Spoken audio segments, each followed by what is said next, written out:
शेतीमध्ये खरंच पैसा आहे का, असेल तर तो कुठे आहे, मला तिथपर्यंत कसं पोहोचायला पाहिजे, मला त्यासाठी काय सवय लावल्या पाहिजे, किंवा म्हणजे जनावराला खायला दुसरं काही नाही काहीच नाही. आणि ह्याच्या एवढं पोषण कशात कसं मिळतं? नाही, हा मक्का जेवढी आता आज नाही म्हणून ऊस चारतात लोक, हे करतात, पण ऊस सुद्धा नाही ना आता. नाही ही एक अयशस्वी व्यवसायाची गोष्ट आहे.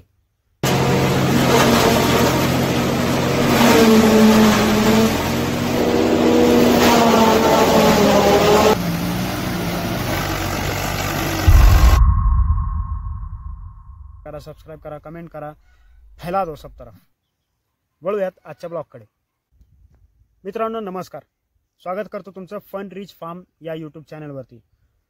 तर थंबनेल बघितला असाल तुम्ही, पण थंबनेलमध्ये जशी माहिती दिसली आहे तशी ही सक्सेसफुल स्टोरी नाही. It's a failure business story. Yes, ही एक अयशस्वी व्यवसायाची गोष्ट आहे. पण तुम्हाला जर वाटत असेल की सायलेज प्रोसेसिंग युनिट हे तुमच्या भागात अतिशय उत्तम प्रकारे चालू शकतं, किंवा मला जर अमुक अमुक गोष्टी मिळाल्या तर मी हा व्यवसाय जबरदस्त रन करू शकतो, किंवा मी इथं चांगल्या पद्धतीने चालू शकतो, तर तुम्ही हा व्हिडिओ अवश्य बघा. काय होईल, तुमच्याकडे कमी असलेल्या गोष्टी कदाचित ह्या व्यक्तीकडे असतील, किंवा ह्या व्यक्तीकडे कमी असलेल्या गोष्टी तुमच्याकडे असतील, आणि तुम्ही एकमेकांना मिळून हा व्यवसाय चांगल्या प्रकारे उभा करू शकता, एक इन्कम जनरेट करू शकता शेतीमधून. हो, तर हा आजचा ब्लॉग किंवा आजचा व्हिडिओ स्पेशली त्याच्यासाठीच आहे. त्याचं नावच आहे सायलेज प्रोसेसिंग युनिट. आता सायलेज प्रोसेसिंग युनिट काय आहे ही माहिती तुम्हाला ह्या व्हिडिओमध्ये बघायला मिळेलच, किंवा जर ह्याच्यातली माहिती तुम्हाला काही कमी वाटली तर तुम्ही इतर वेगवेगळ्या ब्लॉग्समधून किंवा गुगलवरून माहिती ती मिळवू शकतात. वळूयात आजच्या ब्लॉगकडे.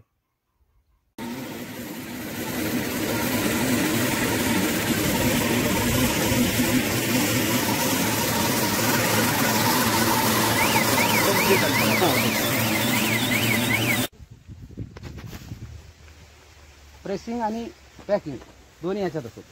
कुट्टी फक्त त्या मशीनमध्ये.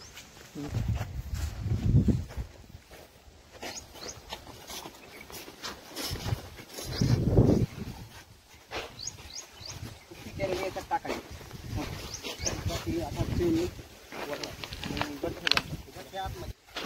म्हणजे जनावराला खायला दुसरं काही नाही, काहीच नाही. आणि ह्याच्या एवढं पोषण कशात कसं मिळतं? नाही, हा मक्का जेवढी आता आज नाही म्हणून ऊस चारतात लोक, हे करतात, पण ऊस सुद्धा नाही ना आता. नाही 3,000 रुपये टनाच्या पुढे जर ऊसाचे भाव झाले तर 5,000 रुपये शेतकऱ्याला मिळणार नाही. म्हणजे वाहतूक, तोडणी, 5,000 रुपये टनाचा चारा विकत घेऊन चारणं आवडत नाही. आणि तो वर्षभर मिळणार पण नाही ना. हा तो तर आहे. आणि हे कसं सगळ्यात जास्त पौष्टिक पण आहे, आणि जनावरांचे दात पण या पद्धतीमुळे टिकाऊपणा आला ना. वर्षभर वापरू शकता तुम्ही. जर ज्याची कॅपॅसिटी आहे त्यांनी वर्षभर जेवढं लागतंय आपल्याला चारा तेवढा तयार करून ठेवला तर वर्षभर वापरतो. तर बरेच लोक जे 2-2 टनाचे बॅग भरून ठेवतात ना, ते तसंच करतात ना. वर्षातून 2 वेळेस करायचं.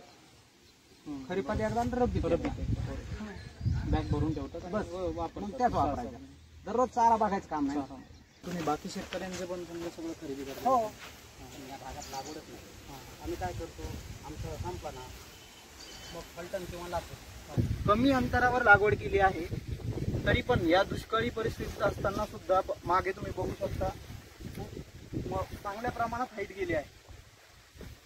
आणि यांचं जे काही प्रभाकर भाऊंचं म्हणणं आहे तर कमीत कमी 1 एकरमध्ये जवळपास 20 टनापर्यंत मुरघास यांना मिळू शकतो. तर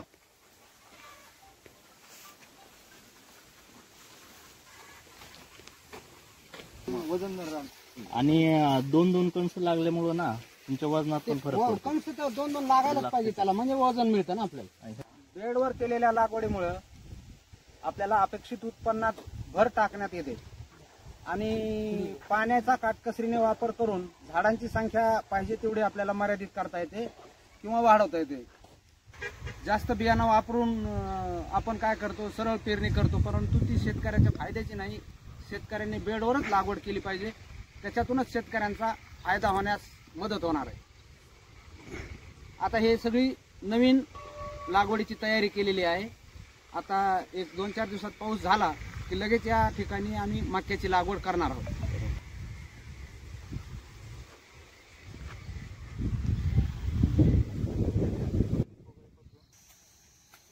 तर मित्रांनो, आतापर्यंतच्या व्हिडिओमध्ये आपण काय बघितलं?